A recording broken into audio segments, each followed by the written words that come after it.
Hello everyone ဒီတစ်ခါမှာတော့ရန်ကုန် style ထမင်းပေါင်းပူပူလေးလောက်စားဖြစ်ပါတယ်။ထမင်းပေါင်းကိုရီလုပ်ဖို့အတွက်ကြက်သားသုံးထားပါတယ်။ကြက်သားရယ်ကြက်သဲမြင့်ရယ်မှုရယ်ပဲပြားရယ်ငုံဥရယ်အသီးရွက်ကတော့ကိုယ်မှာရှိတဲ့အသီးရွက်ကလေးတွေထည့်လို့အဆင်ပြေပါတယ်။အရင်ဆုံးစီပူလာရင်ကြက်သွန်ကိုစီတက်ပါမယ်။ပြီးသွားရင်တော့ကြက်သားနဲ့ထားတာလေးကိုထည့်ပြီးတော့စီတက်လိုက်ပါမယ်။ကြက်သားတွေကြက်သွားပြီဆိုလို့ရှိရင်ပြုတ်ထားတဲ့အသေးမြင့်နဲ့အသီးရွက်တွေကိုထည့်ပြီးတော့မှုပါမယ်။အရသာအတွက်ကအချိုးမှုန့်ရယ်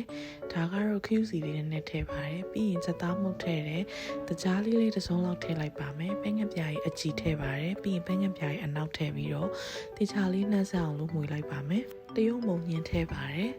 ခရူးစီနဲ့နေခန်းစားရလို့ခရူးစီနဲ့ထပ်ထည့်ပြီးအပုံးအုပ်ပြီးတည်ထားလိုက်ပါမယ်ရန်ကုန်မှာကလေထမင်းပေါင်း2မျိုးရှိရပေါ့နော်ဒီလိုအပူပေါင်းနဲ့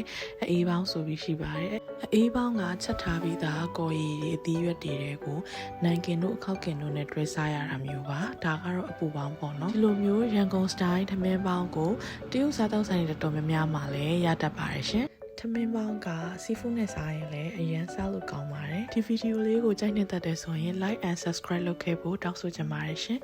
နောက်ဗီဒီယိုလေးမှာပြန်တွေ့ကြမယ်နော်တတာ